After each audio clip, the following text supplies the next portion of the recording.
Sveiki, šiandien apžvelgsime iPad skirtą žurnalą Laima. Tai yra puikiai moteriams žinomo žurnalo elektroninė versija. Tik įsijungę šią programėlę galime iš karto paskaityti keletą naujausio žurnalo numerio puslapių.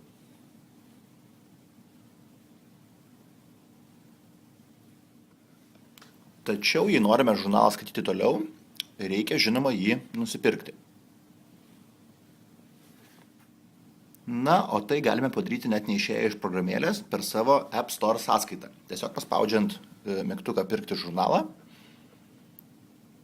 ir programėlė jums pasiūlo jį nusipirkti. Vieno žurnalo kaina yra 1,59 €. Taigi šioje programėlėje rasite visus elektroniniu būdu nusipirktus savo numerius ir štai paspaudžiant vieną iš jų galime imti ir skaityti visą žurnalą. Kaip matote, programėlė yra puikiai pritaikyta iPad ekranui. Nuotraukos čia yra pakankamai geros kokybės.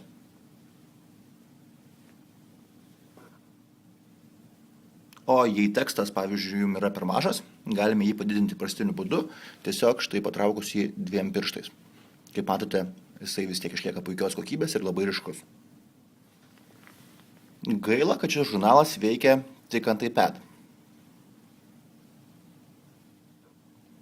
Tačiau tai yra puikus pavyzdys, kaip planšetiniais kompiuteriais mes galime pakeisti popierių.